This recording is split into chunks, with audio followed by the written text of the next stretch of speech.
role of social interaction and instruction in cognitive development. How social interaction affects cognitive development. When it comes to social experiences, Piaget clearly believed that peer interactions do more to spur cognitive development than do interactions with adults. The reason is that children are more likely to discuss, analyze, and debate the merits of another child's view of some issue, such as who should have which toy or what the rules of a game should be, than they are to take serious issue with an adult. The balance of power between children and adults is simply too unequal.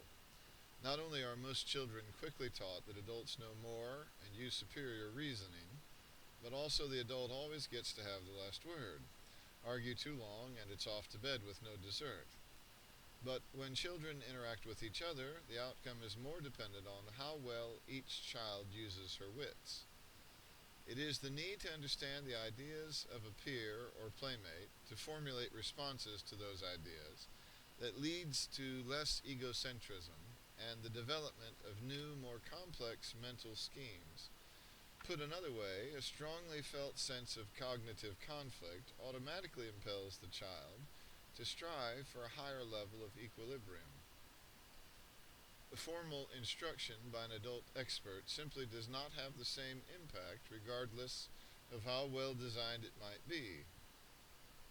That is why parents and teachers are often surprised to find children agreeing on some issue after having rejected an adult's explanation of the very same thing. Thus, educational programs that are patterned after Piaget's ideas usually provide many opportunities for children to interact socially and discover through these interactions basic ideas about how the world works. In Chapter 13, Approaches to Instruction, we describe in detail a systematic way to accomplish this goal, cooperative learning. A proof of the feasibility of this approach can be found in several summaries and analyses of the effects of cooperative learning. How instruction affects cognitive development. Piaget's beliefs about the ability of instruction to speed up cognitive development were decidedly cautious, if not negative. On the one hand, he said that formal instruction by expert adults might hasten the development of particular stages' schemes, but only if they were well on their way to being completed. On the other hand, instruction was likely to be a waste of time if undertaken too soon, such as teaching children to count up to, say, 20 or 50 before they had a genuine understanding of the concept of number. Over the past 30 years, dozens of experiments have been conducted to determine the accuracy of Piaget's position. The typical conclusion of psychologists who have analyzed and evaluated this body of research ranges from uncertainty to cautious optimism.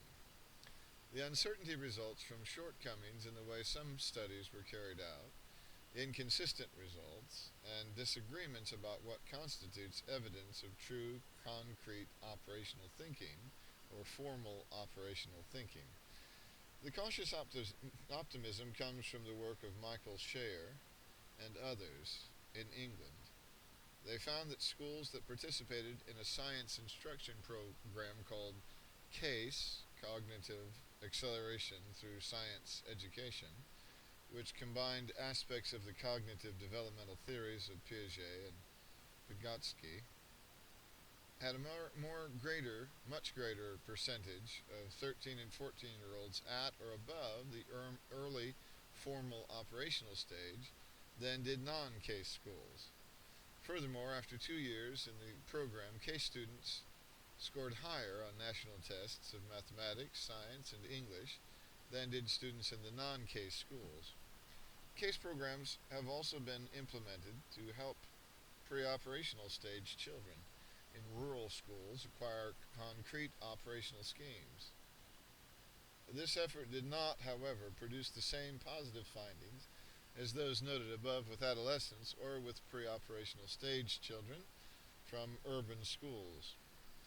The safest conclusion that can be drawn from this literature is that children who are in the process of developing the schemes that will govern the next stage of cognitive functioning can, with good quality instruction, be helped to refine those schemes a bit faster than would normally be the case.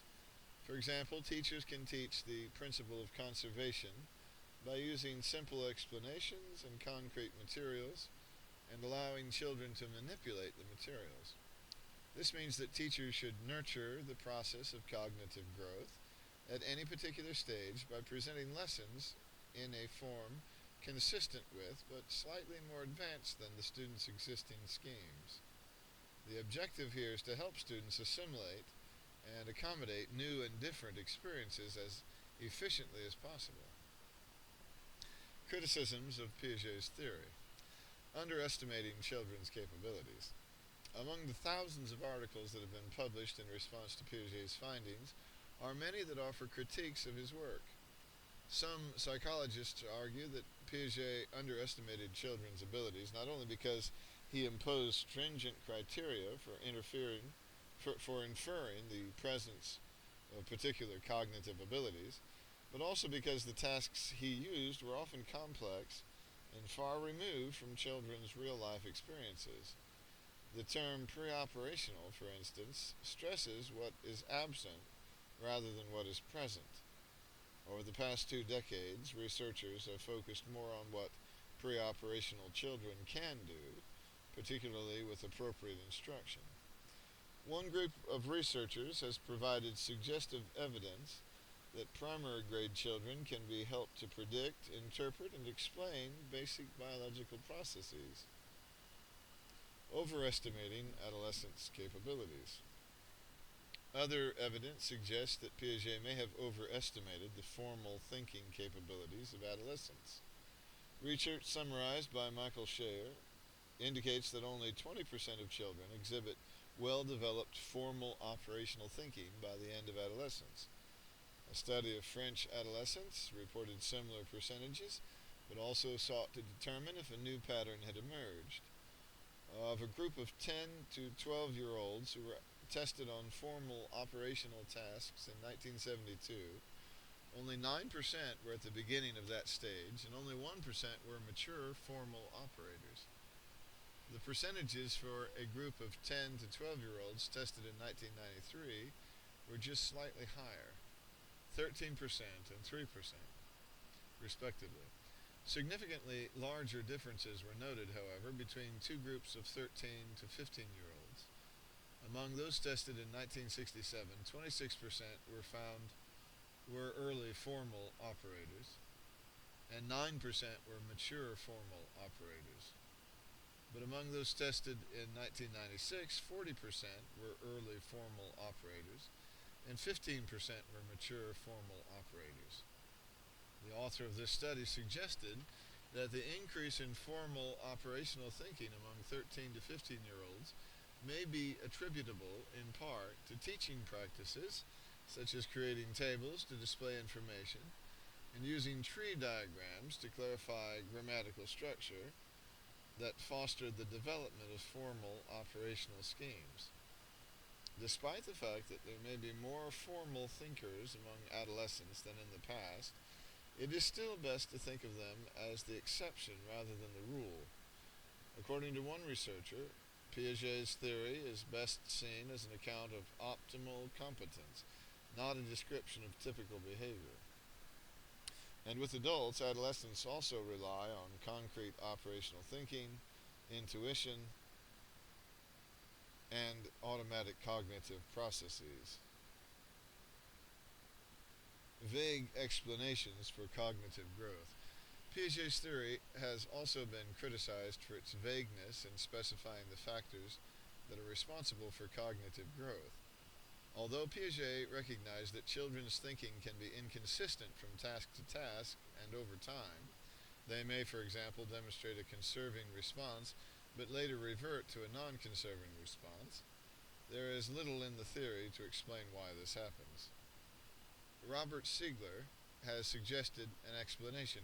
He believes that variability in children's thinking plays an influential role. For example, it is not uncommon to hear children use on successive occasions different forms of a given verb, as in I ate it, I eated it, and I aided it. Similar variability has been found in the use of memory strategies. 5-year-old and 8-year-old children do not always rehearse information they want to remember. Addition rules, time-telling rules, and block-building tasks. Siegler's explanation is that variability gives the child a range of plausible options about how to deal with a particular problem. The child then tries them out in an attempt to see which one produces the best adaptation. Note the use of the qualifying word plausible. Most children do not try out any and all possible solutions to a problem. Instead, they stick to possibilities that are logically consistent with underlying principles of the problem. Once children have acquired a logical explanation for solving problems, they learn more and persist longer. Cultural differences. Key assumptions underlying Piaget's theory, such as adaptation and constructivism, have fueled considerable cross-cultural research. One question that has been raised is whether children from different cultures develop intellectually in the manner Piaget described. The answer at this point is both yes and no. The sequence of stages appears to be universal, but the rate of development may vary from one culture to another. Although children in Western industrialized societies, such as the United States, usually are not given babysitting responsibilities until they are at least 10 years old, because their high level of egocentrism prevents them from considering the needs of the other child. In Mexican villages, Mayan children as young as age 5 play this role because their culture stresses the development of cooperative behavior. Research conducted during the 1970s found that individuals living in a non-Western culture who had little formal education did not engage in formal operational thinking.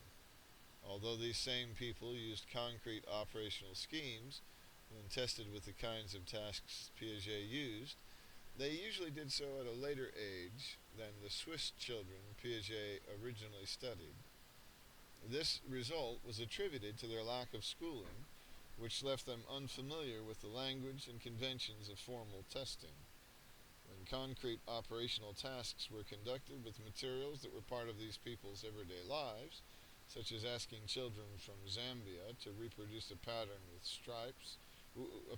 strips of wire rather than with paper and pencil, they performed as well as Western children who drew the patterns on paper. Pause and reflect. Noting that American school children score lower than many European and Asian children on standardized achievement tests, critics argue that U.S. formal schooling should begin earlier than age 5 and should focus on basic reading and math skills. In light of research on Piaget's theories, what do you think of this proposal? Suggestions for teaching. Applying Piaget's theory of cognitive development. Focus on what children at each stage can do and avoid what they cannot meaningfully understand. This implication must be interpreted carefully, as recent research has shown that children at the pre-operational and concrete operational levels can do more than Piaget believed. In general, however, it is safe to say that because pre-operational stage children, preschoolers, kindergartners, most first and second graders, can use language and other symbols to stand for objects, they should be given many opportunities to describe and explain things through the use of speech, artwork, body movement, role play, and musical performance.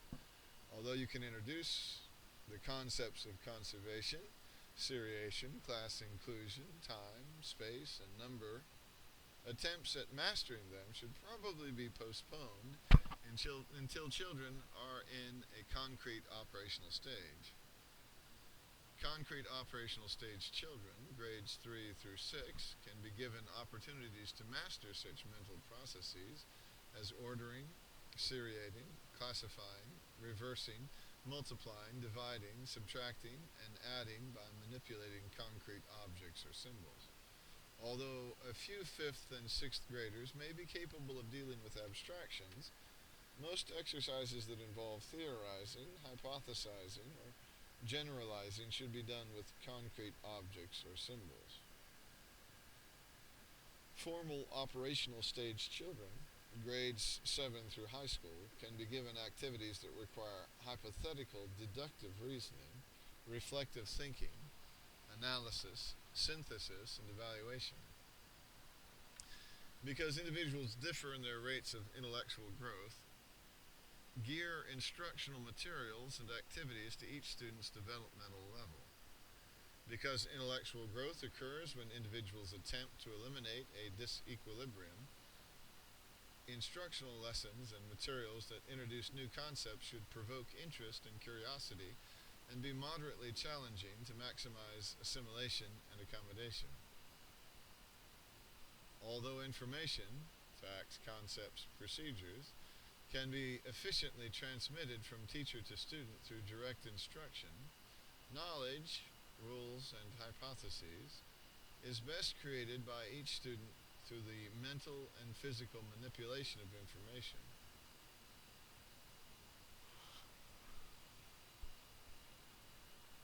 Accordingly, lesson plans should include opportunities for activity, manipulation, exploration, discussion, and application of information.